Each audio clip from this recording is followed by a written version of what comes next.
All right. So we've got Del Bac? we got Del Bac here, Whiskey Del Bac. And this is another friend of the podcast, my good Yes. buddy, Mark My Viertaler, good who, buddy. What are you talking about? You can't claim oh, him. give him back. So Did, we're both. So we haven't actually talked about that. That we are both in DC. yeah, So right. that is why he is both of our friends.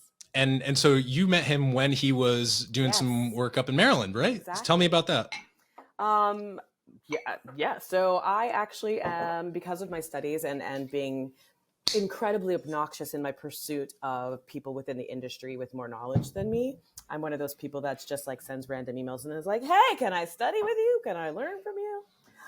Mark was one of the people that was recommended to me. They're like, he's right there and he is a talent. So I reached out to him and we actually got together. And well, first we were just talking back and forth on Instagram because that's how I do. Because I seem to not get out in public as often as I should. And we finally met up for a dinner and just like vomited so much about whiskey to each other. And it was so incredible. And he was so supportive. And he was just getting ready to leave to take over at Del Bac. So talking about how excited he was, the opportunities he saw there for improvement or even just more consistency creation there, but then also the freedom that he was being given and the team that was already there. So I was super excited to know that he was heading there just because he was so excited about it. But he has always been an incredible resource for me because I'm not always at a distillery. So I have the opportunity to help friends and kind of jump in at distilleries that are local, but I don't have a place. I'm not a distiller, and I don't know that my body would like that very much. But to be able to talk to people and ask questions that are very, very technical of people that are doing this daily has been really incredible. And so I thank Mark for always being an open book for me. And so many people within the whiskey industry have literally just poured into me. And so I'm really, really grateful. Well, that is a shining endorsement of a shining person. Yes. He's been a guest on the podcast a couple times. The first time was back when he was at 10th Ward. We talked about absinthe, so we had a great chat about that. And then most recently, we were, of course, talking about American Single Malt in general and Whiskey Del Bac in particular. And so this particular pour that we have in front of us is their Frontera, and I don't know if he at the time knew exactly what he was going to do, but I think this is worth noting.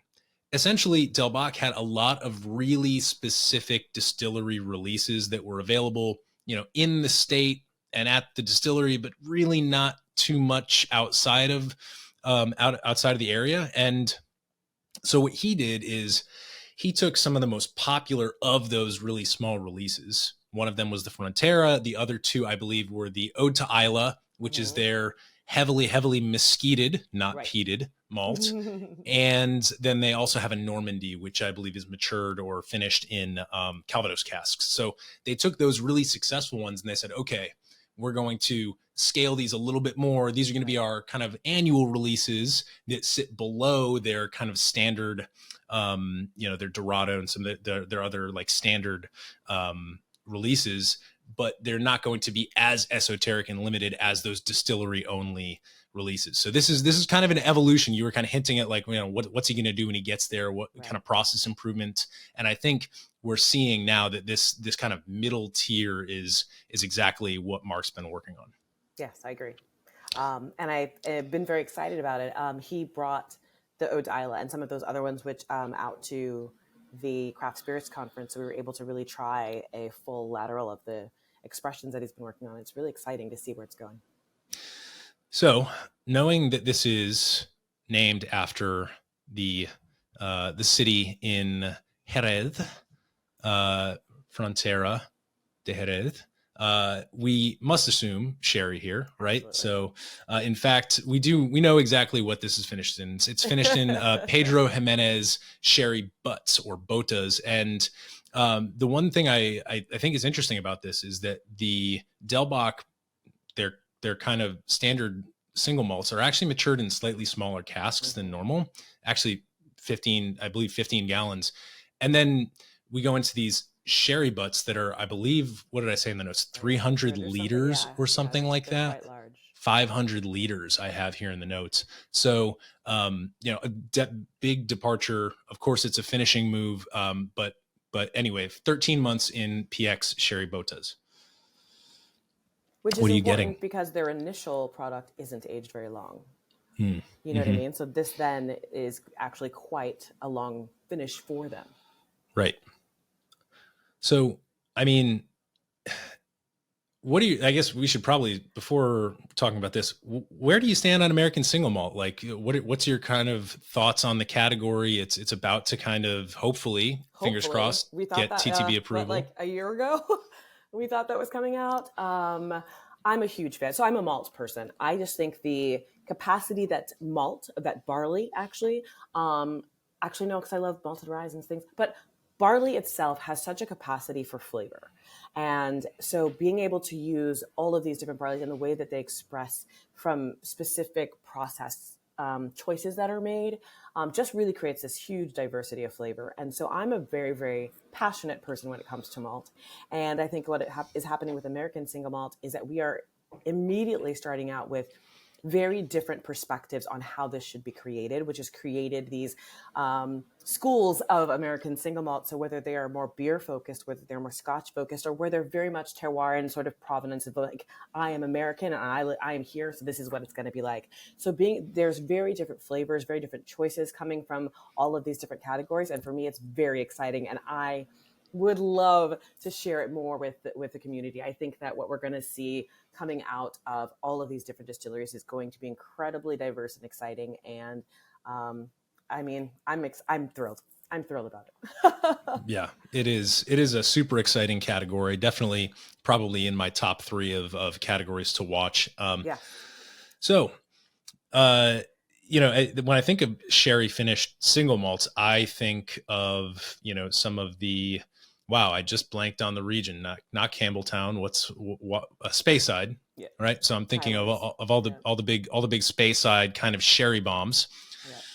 How do we think this lines up on the So for nose me, and on the it palate? actually, initially, so I didn't have these out to sit for a while. So that initially there was definitely a very strong minerality to it, almost like just a touch of a sulfury note, but that's gone. And I'm really getting a lot of that red fruit. I'm getting a lot of fresh, big, bright cherry plum.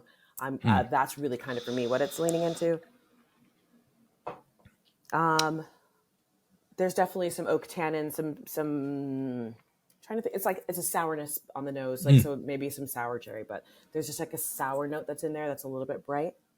Yeah, almost like a preserve, like how preserves can kind of be sour, Just but that also tart. Maybe that sort of lactic tart.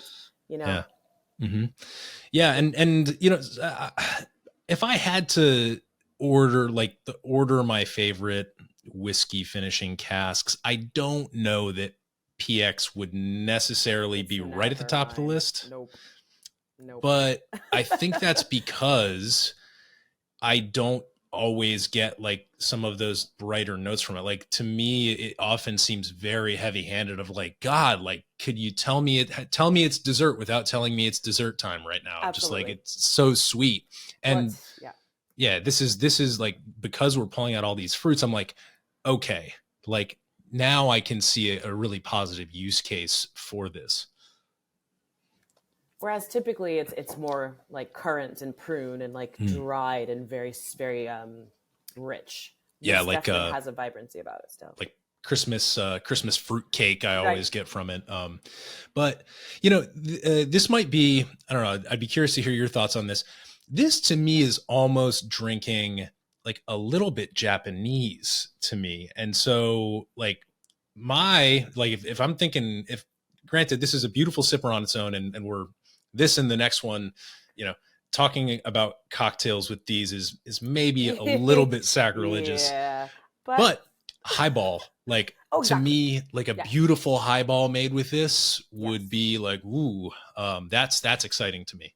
Yeah, because there's an unusual savory component in the oak that feels almost like an incense sort of thing, right? Like, or even like a savory mushroom, like, I don't know. Yeah.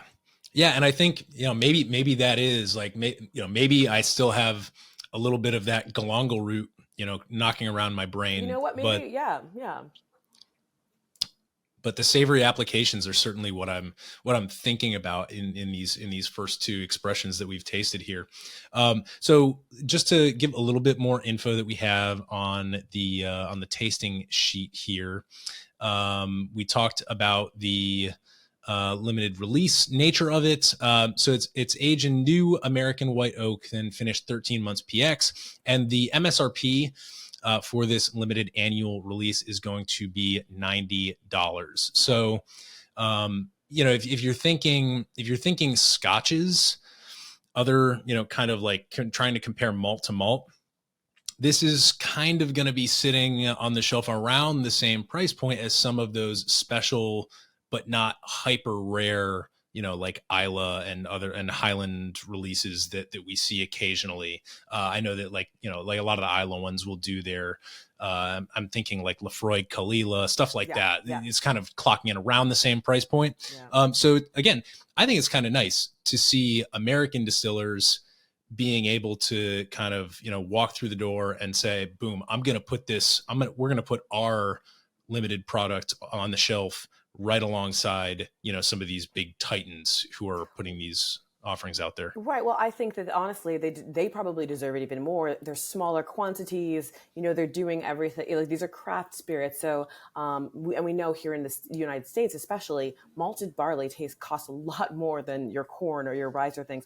We haven't really set up that infrastructure in the United States yet for our malted barley to be at a price point where we would be able to have single malts that are at 25, 30, like we just don't have that quite yet.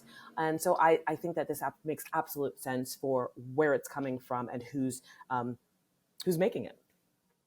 That point about infrastructure is like beautiful, because I think one of the things that you get, and we might talk about this with the next spirit that we taste, but I feel like sourcing grains like malt is all about relationships, right? And it's about like like you can get corn, nothing against our, clear spirits distillers who are sourcing NGS, but you can get corn NGS anywhere at any time for roughly around the same price. I mean, yes, there was a spike during the pandemic for hand sanitizer stuff, but aside from little blips like that, NGS is NGS.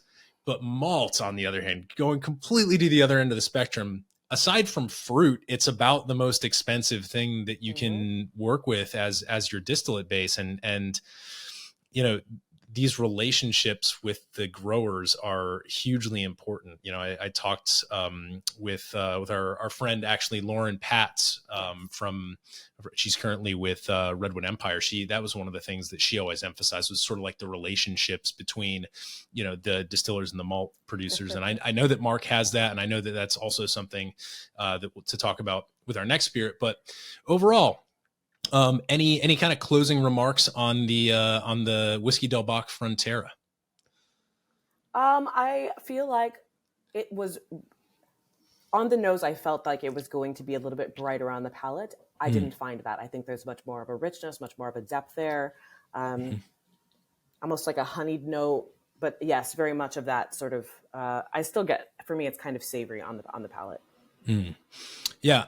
I think it's an interesting note, and I think that being able to taste this alongside their Ode to Isla and their Normandy would probably be like just an amazing flight. So I'm actually I might talk to some folks here in DC about seeing if we could put together like a flight with some of these that they could actually, kind of walk people through at the bar. And maybe I think that they're looking to expand their distro. So hopefully in the near future, DC. Yeah, easy. Exactly. We'll take it. What did you think? Yeah, I loved it. And I'm excited to put it in a highball. And I know it kind of bothers sometimes like the other spirits experts that we kind of run with. But to me, like the highball, like outside of like a martini or an old fashioned, to me, the highball is kind of a litmus test. And I honestly wish we had better highball culture here in the US, because I don't think we have much of one. Like, yeah, sure. All right. You can make the trek up to Katana Kitten in New York. But I mean, like outside of that, we just don't have the culture of people who really care about highballs. And, that to me, this is something that I think would just absolutely flourish, specifically with high carbonation and with a little bit of salt, right? To kind of actually lean into that savory note.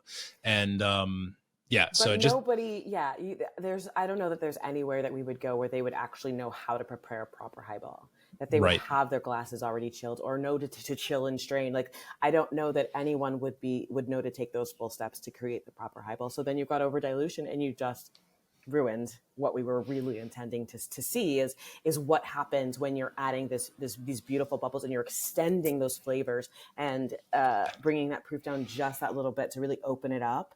Oh, yum.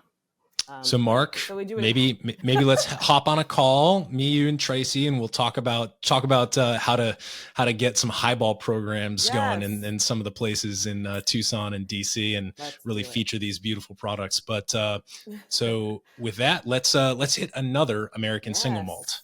Also, not mad at